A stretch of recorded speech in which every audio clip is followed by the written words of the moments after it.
business branding in 2026, why is it important to get that corporate brand looking good online? Is it part of your online reputation management strategy, or is it not? Mike, why is it important to have that brand SERP, like that brand search engine results page, looking positive for your corporate brand? I think not only so if someone has heard your name from word of mouth and they Google you, but now if you get cited by ChatGPT or something, they're just going to Google you straight away. And they've already had that vote from an AI search engine. And if they Google you and see something that's undesirable or just random scattered results, it doesn't look good. It's like your digital presence. That's your front window of your office. So it needs to look good, it needs to look smart, it needs to look professional. You want to see those review stars, you want to see the right images, the right videos. If you don't paint a good picture of your own brand, then you're letting other people paint that picture. And if you upset the wrong people, then they're going to write some mean things about you, and you got to control the narrative yourself. Yeah, sure. What about you, Paul, with regards to any brands that you work with? Why is it important to sort that branding out initially? I think personally, this is going back to marketing techniques, right, and marketing knowledge. When people search online, even if you've been recommended to them, sometimes they're going to search your brand, right? Or if you've got a product that's been recommended, they're going to search your brand. A lot of people are searching because they want to be told not to spend the money. They're looking for a reason not to transact because they're in a state of, I don't know if I should do this. It's always easier to not do something, and you should not give them any reason to not transact. So given that, especially in this day and age now, when it's so easy through the LLMs and through search engines to Google your brand, if you don't control the narrative and you don't positively control the narrative and reinforce, and I'm not talking about with platitudes, but with actual information. So this is making sure that you put any good testimonials, reviews and things front and center. A lot of people, what they don't do, they get reviews online, say through Google or Trustpilot or something. What they should be doing is taking screenshots of those reviews and pushing that out further and wider so that you cover the SERPs with all of these good testimonials and reviews. Get video testimonials from people if you can. You know, do everything you can to encourage people to produce something that you can use online that is going to be either a point where you convince someone to do business with you, or at the very least you keep them on track. So if you've been recommended, you reassure them with that positive brand message. They go, oh, I'm relieved now, yeah, because my friend recommended them and I'm seeing online that it looks like that's a good decision. I'm in. Because they will just look for any reason not to deal with anybody. It's always, I remember Dan Kennedy saying, people always have three options. They can buy from you, they can buy from someone else, or they can do nothing. Most people do nothing, so don't give them that option. That's my kind of take on it, really. Yeah, loving that. Luke, what about yourself? Yeah, one of the things I tend to keep secret, but I can talk about it here probably because it's relevant, but my background is I used to teach Latin and Greek as a sort of languages teacher way back in the day. So the reason I bring that up is like there's 2,000 years plus of very clear documentable evidence. Human nature has not changed that much just because we're online, and it does come down to, does a prospect know, like and trust you or your brand by extension? So when they do search your brand, you can infer they already know who you are. That part is inferred by the fact they're searching for you. So it comes down to, do they like, do they trust you? And the search engine pages and the LLM results, they give a really, in the case of LLMs especially, a very opinionated slant on what they think and therefore what the user should be thinking about your brand. It's a wonderful opportunity for you to promote yourself in the ways you want to. At the moment, we're in this golden era of LLMs where you can pretty much prime them to say what it is you want them to say about your brand. So you can start to get these technologies, not just to know you, but also to like and to trust you in terms of what they're saying about your brand. So for all these reasons, I think this is like hugely important for corporate online branding. Yeah, for sure. I mean, for me, it's the business card. Your brand SERP is the business card of who you are and what you do. They see that before they see your website if they're searching your name. So that is more important than even what you're saying on your website. And obviously the people like seeing what other people are saying about you. And Mike, you touch on where people who get seen in the AI overviews then might go on to search you. Even more than that, a lot of the time in the AI overviews, when you get mentioned, you get the 3 dotted links. They get the dotted link underneath your name. And when you click onto that, that goes through and does your branded search. So you don't even need to go and open a new tab and physically do a search. It links through to your branded search. So then who you are, what you do, and why you're great. That initial brand SERP is key, in my opinion, for the business. And I love that idea of you've got the 3 choices. Are they going to order from you? Are they going to order from a competitor? Or are they going to do nothing? And like you said, I reckon probably 70% of people do nothing.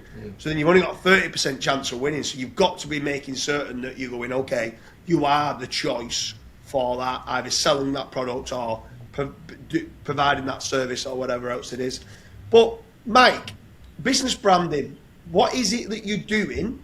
So if you've gone and got, let's throw something out there. Let's say you've got an article ranked on page 1. So let's say it's ranked in position number 2 or position number 3, so just behind your brand. And it's something that says, don't use this company. And they've had a bad experience and they've gone out of the way to create an article to say, don't use this company. What are you doing from an online reputation management point of view or business branding point of view to try to either suppress it, remove it? Like what's your strategy there to say, I need to control this narrative? I've seen people just try and use kind of negative SEO tactics to get things down, like mass spamming things with like commercial anchor text links or adult themed links as worked before, but from more of like a on the other side of the hat, like getting better quality press mentions is probably the best thing to do. So if someone's just gone and got a fairly average website and they've written something there, like maybe it's like a forum thread or something, trying to get stronger websites saying good things about you will eventually push that down.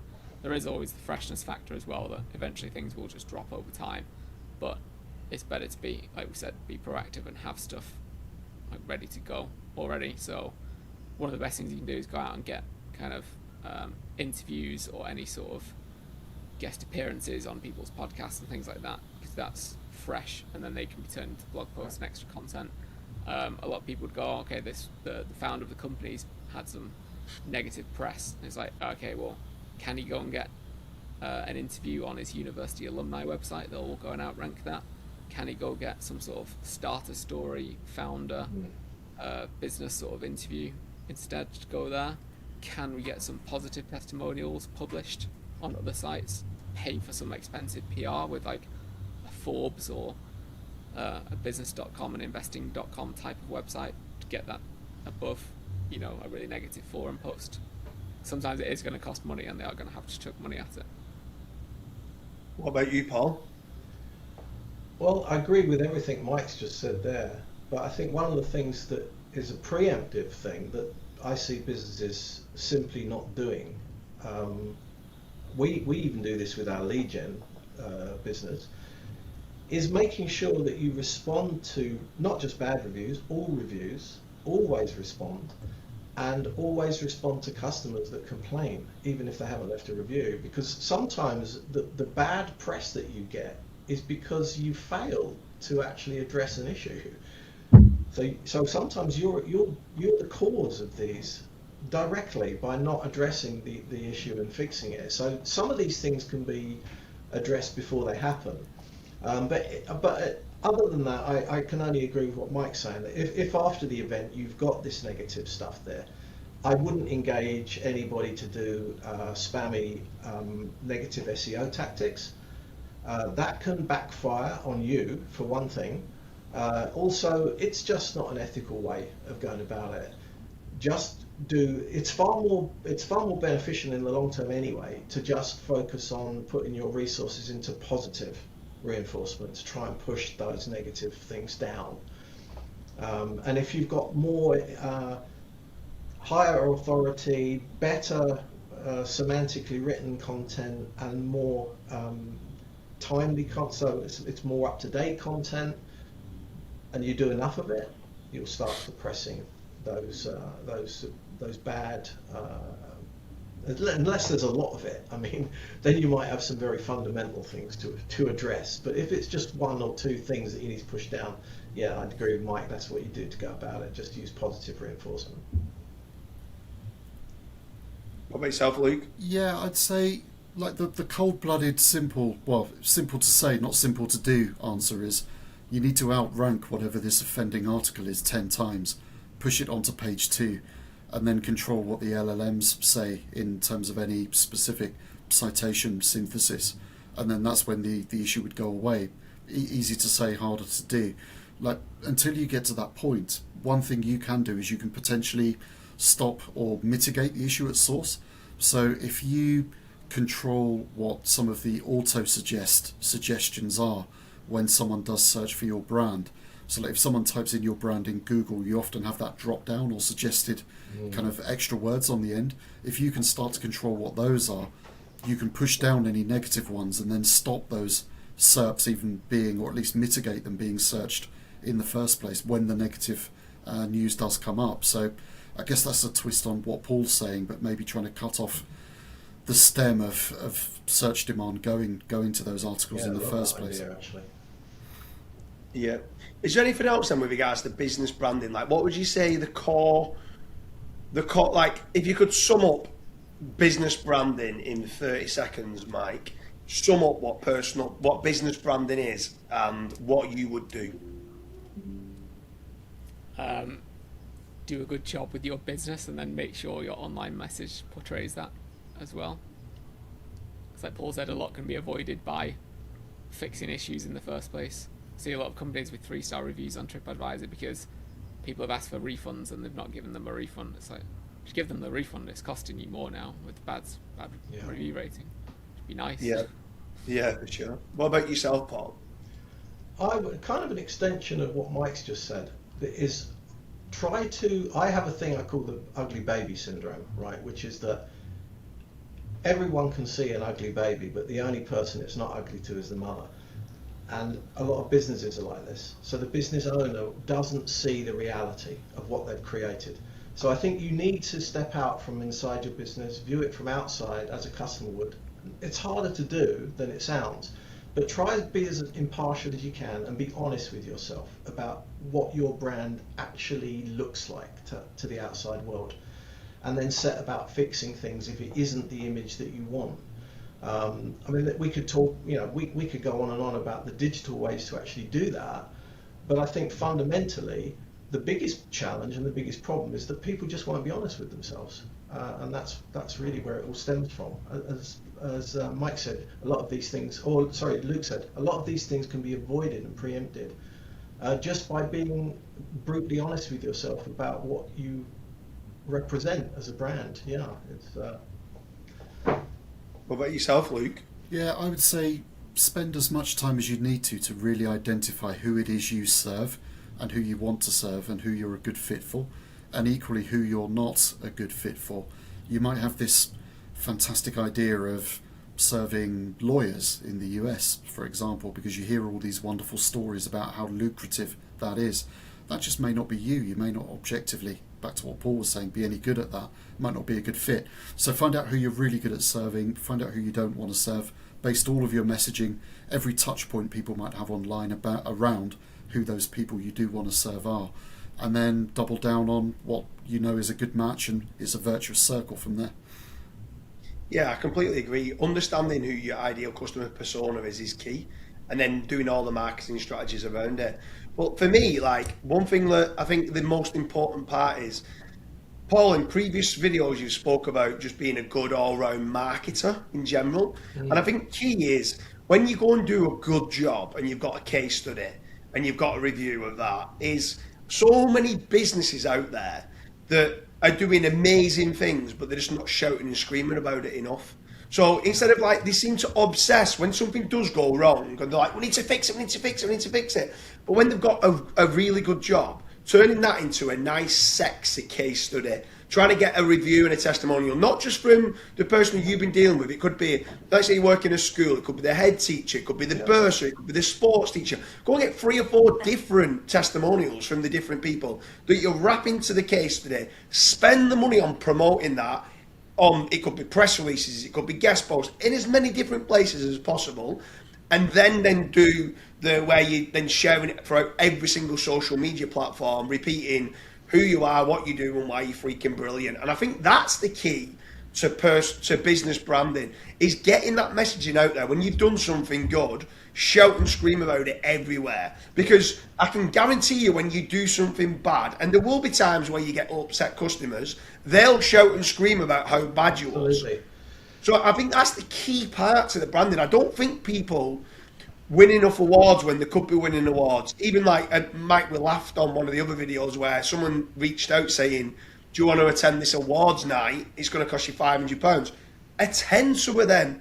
Get some of them awards. I don't know, it's quite cringy at times, but get them awards, get them reviews, get them testimonials, and get them case studies. Shout and scream why you are brilliant. And the case studies will be for the ideal customer persona. If it was, let's say, schools, and you've worked with other schools, and these other head teachers are seeing that and they're going, that's what I want, that's what I want.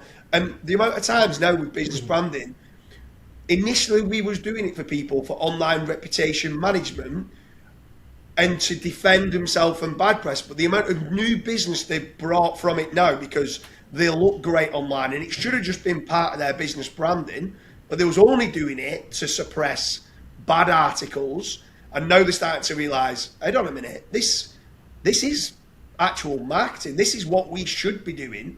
You don't need to be reactive. You should be proactive in controlling that brand SERP. But anyway, guys, it's been an absolute pleasure. Mike, Paul, Luke, hope you like this podcast on business branding in 2026.